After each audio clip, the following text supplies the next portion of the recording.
A Sandy Hook elementary teacher, the parents of a slain Chicago teen. Tonight at the Capitol, these were the people who took the seats of honor next to First Lady Michelle Obama. Not long ago, that same seat was held by the police sergeant hailed as a hero in the Fort Hood massacre. But now she's claiming the president has turned his back on her.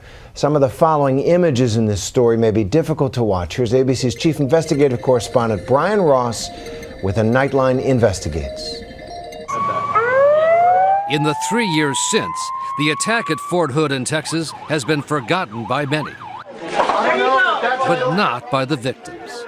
The people in the Army processing room that day who say they have been forgotten and neglected too. This is what they experienced, terror and chaos that has not been seen publicly until tonight in new footage obtained by ABC News, taken moments after the carnage ended. Everyone is scrambling. Is chaos. A few seconds after he started shooting is when I took a round to the chest. There was a lot of heroes that day. Heroes that stayed on scene, that rendered first aid to the other victims. 13 people killed, including a pregnant soldier, and 32 shot, none of whom received the Purple Heart or any of the additional veterans' medical and financial benefits given those wounded or killed in war. Because the military, to the outrage of the victims, has apparently deemed this workplace violence. It was no different than an insurgent in Iraq or Afghanistan trying to kill us. The accused shooter, a U.S. Army Major, Nidal Hassan, identified in this photo by 3 of the victims, allegedly shouted Allah Akbar as he shot. He was only stopped by the bravery of a civilian police officer, Sergeant Kimberly Munley, and her partner, Sergeant Mark Todd, who opened fire and brought down the shooter. He was not through. He had over 177 rounds still left on his person. Sergeant Munley, hit 3 times and seriously injured, became known across the country as a hero. Even as she was still recovering, the White House arranged a hero's welcome for her and her partner at the State of the Union address 3 years ago. But now she says she feels she was used. Betrayal would be a good word. Munley told ABC News the president broke the promise he made to her that all of the victims and their families would be well taken care of. So when he told you, we're going to take care of you, that did not turn out to be true? No. What would you say to the president?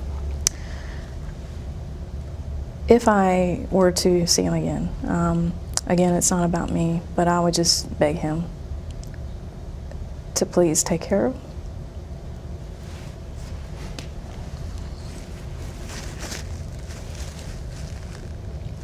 At the heart of what has outraged Munley and other Fort Hood victims and led them to file this lawsuit is the military's decision not to award Purple Hearts and its insistence on calling the shooting workplace violence, despite Major Hassan's documented communications with al-Qaeda leader Anwar al-Awlaki, who has since been killed in a U.S. drone strike. It was clearly an act of terrorism that occurred that day. There's no question in my mind, and I think the victims should be treated as such. One of the victims, former Staff Sergeant Sean Manning, who still has bullets lodged in his body, says he has lost almost $70,000 in benefits otherwise available to those with combat-related injuries. I mean, basically they're treating us like, I was downtown and got hit by a car. Initially, an Army Review Board did classify Manning's injuries as combat-related, but that was then overruled by higher-ups in the Army. I never would have thought that they would have basically neglected the people that were killed and wounded that day. Sergeant Alonzo Lunsford was shot 7 times at Fort Hood and blinded in one eye. There are some bullets still in his body. As he saw where he was shot in the new video obtained by ABC News, I saw my blood while I was laying.